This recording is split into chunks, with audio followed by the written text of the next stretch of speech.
you're watching TV International with Maryam Namazie. This week's program, we're going to be discussing the Arab Spring. We've got the brilliant Hamid Taqvaee in the studio with us this week to discuss this issue. Welcome, Hamid Taqvaee. Thank you. Last week we talked about the 99% and the protest worldwide.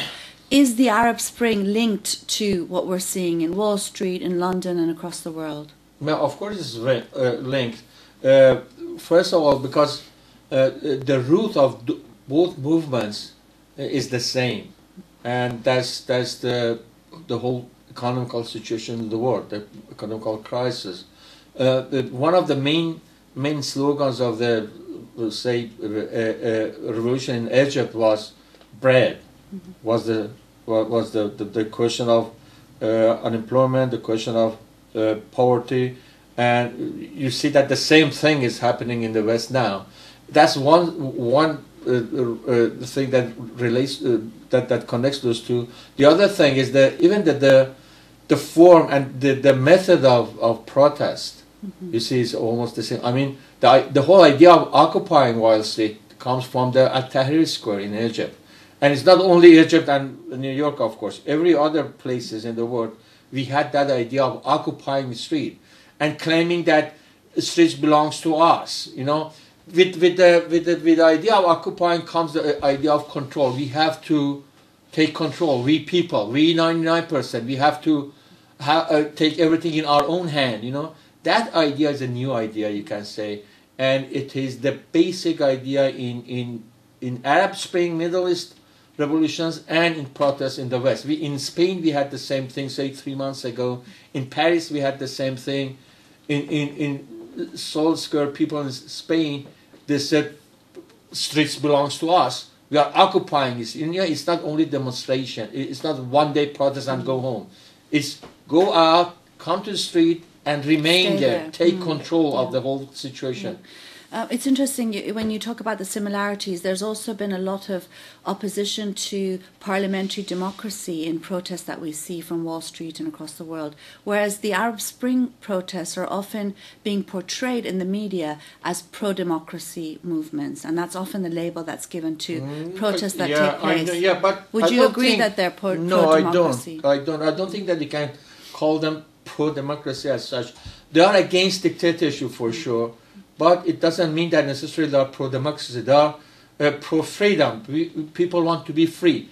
But these days, you know, democracy that identifies itself with parliament and election is not a very attractive idea overall, you know, because people in Middle East think that, okay, say in Greece you had parliament, it was election, and you see the situation. Or even in the West, in U.S., in Western Europe, parliaments are very busy with those laws for against people, you know, with the policy of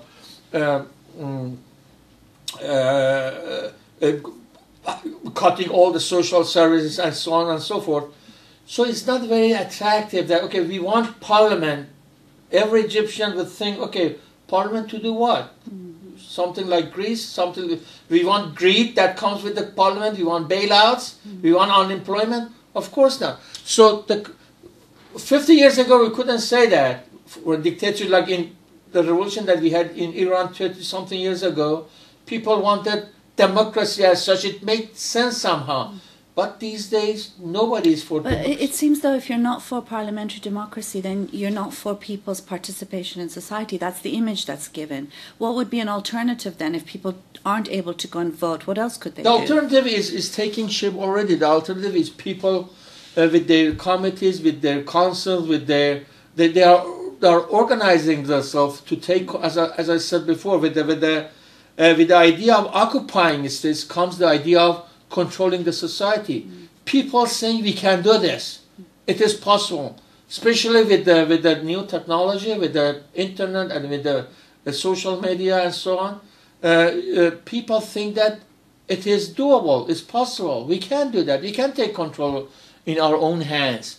As one of those activists in Sol Square in Spain, he said, our dreams doesn't come out from the ballot, you know? Ballot box. Ballot box. Yeah. It means that people I think it is the main idea. People know that it's not just the question of free election. It's a question of being free in everyday's life to decide about everything and to take control of everything. And people know that Parliament is not going to do that for them. Parliament is busy with saving bankers and do something with the capitalist bankruptcy in everywhere. So that situation brings with itself the idea of taking control, taking everything but the right in our to vote own is hand. still important, isn't it? I mean, people have died for the right to vote, and even in the sense where they're occupying Wall Street, people are still voting. Yeah, for the right something. to vote, but look, it's the difference between the direct democracy. I mean, you vote and you select somebody to do something and having control on that. That's the second part which is missing. In every parliamentary democracy, you elect some people for 4 years and you have no control whatsoever. They're gone. They do whatever they want for 4 years. They do exactly what they said they're not going to do. Yeah, because they have election promises that is equivalent with the lies. They just lie or do whatever they need to do to just take your vote, and then they go on with their own policies, with the policy of those 1%. 90% elect some 1% parties or parliament members or whatever, and they go and go on with their own policies. And after 4 years, people come out with that, okay, it didn't work, go for the other party, which is the same almost with new people. I mean, going back to this issue of people's participation, I mean, revolution is one way in which people do participate. Some people, though, believe that it's a failure. Revolutions are a failure. They failed, and they're helping to actually bring Islamism to power, even in places where it didn't have power, in the Middle East and North Africa. What would you say to that? Actually, I think those revolutions are against Islamism as well, because they had no role in it. Islamism is a very familiar and a movement that everybody knows what it is about. After we had around 10 years after September 11, we had Islamism in one pole, in one camp, and we had neocons and their militarism on the other. And everybody knows what they. I mean, Islamism is for going back to Sharia laws, anti-Western values in a way of anti-civilization, and going back to our own culture, Arab culture or Islamic culture, women with the hijab with no rights at all, that sort of thing. That's Islamism. Political Islam based on those goals and those values. But in those revolutions in Egypt, in Tunisia, in Syria is totally against Islamism, because Bashar Assad is a character, is a symbol, is a government, is Islamism in power in Syria. In Egypt, in Tunisia, in everywhere, in Libya even, we have revolutions that are not about those values. Those revolutions, they just already declared that we are for freedom, they are for bread, we are for human dignity. So they have nothing to do with Islamism. I know that some Islamic groups, like Islamic Republic of Iran, they try to say, okay, is revolution in Islamist or Islamic countries, revolution against West, that sort of thing.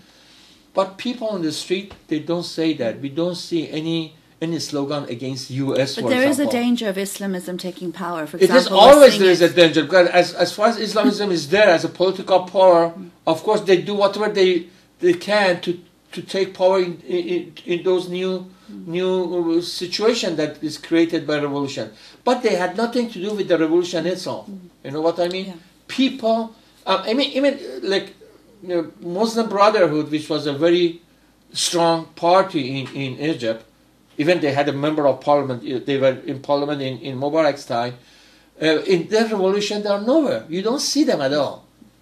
Of course, sometimes they make some comments or something, but people are not for, say, Sharia law in Egypt. You don't see that trend. You don't see that movement. Thank you very much. Well, we're going to end here. If you have any comments on this, do contact us.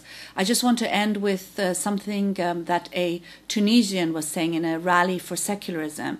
They said, we didn't overthrow Ben Ali, who told us we couldn't say a lot of things, to then have someone come and tell us that the rule of God doesn't allow us to say other things, and that secularism is an important value that they're fighting for, as Hamid Taqvaee says. Send us your comments. Hope to see you again next week. Until then, have a good week.